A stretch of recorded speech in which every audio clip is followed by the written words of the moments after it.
Shirkan oo magaalada Kismaayo uga furmay wasaaradda maaliyadda ee dowladda federaalka Soomaaliya iyo wasaaradaha xubnaha ka ah ayaa waxaa daahfuray madaxweynaha Jubbaland Axmed Maxamed Islaam iyo sidoo kale wasiirka maaliyadda ee dowladda federaalka Soomaaliya Cabdiraxmaan Ducaale Bayle.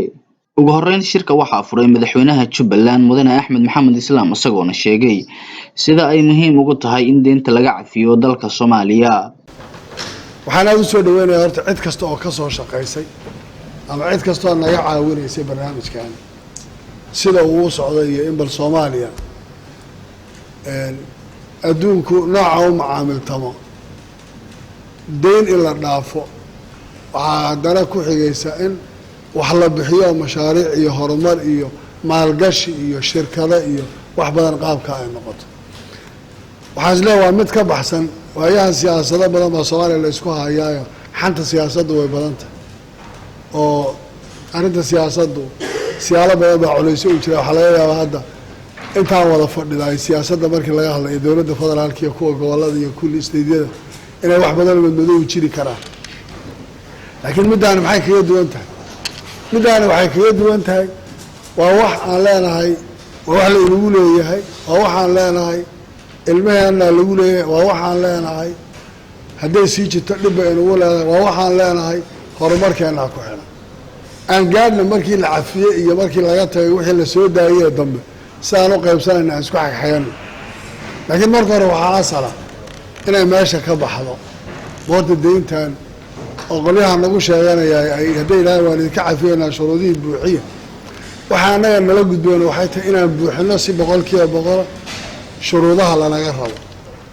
oo warbal xataa wuxuu yidhi hadhow inagu aan isqa qabsanne oo hadhow waxayna horta bal dadka aan la joogna waxaan u sheegan inagu hadhow waxaan isku qabsanayna iyo kanaasad bursada iyo wixii la bixiyey sax looma qaybinin iyo wasiir Bayle wixii hore ku soo gaaray sidaan ay ahayd iyo kulli waxaasoo dhan dib ha noqoto.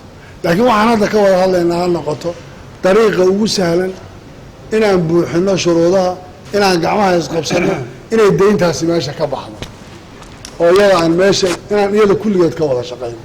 waxay la tahay technically iyo wasiirri iyo siyaasad ahaanba waa mid annaga dowlad goboleedyada iyo dowladda federaalka kulligeedna aan isku waafaqsannahay arrinta deynta iyo cafiskeeda inaan kulligeed ka wada shaqayno oo god kasta ay gasho wixii dowlad goboleed ku xidhma iyo wixii federaal ku xidhma iyo wixii baarlamaan ku xidhma aan sidaa uga wada shaqayno inay midaasi ay tahay shayga saxda ah meesha laga maarmaan. ugu dambeyntii waxaa shirka ka hadlay wasiirka maaliyadda ee dowladda federaalka Soomaaliya Cabdiraxmaan Ducaale Bayle isagoona ka hadlay arrimo u badan dhanka maaliyadda ee Soomaaliya.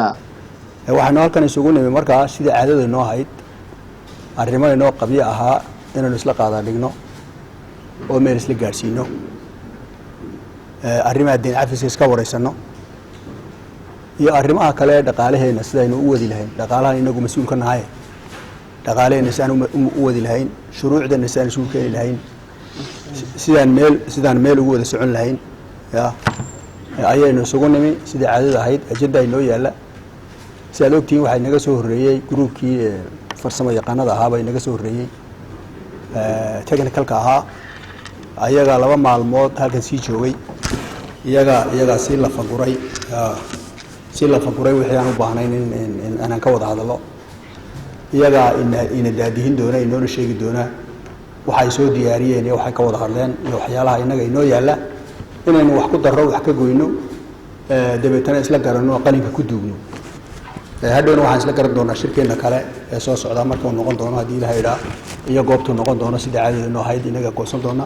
Mustafa Cabdullaahi Maxamed, Dalka TV, Kismaayo.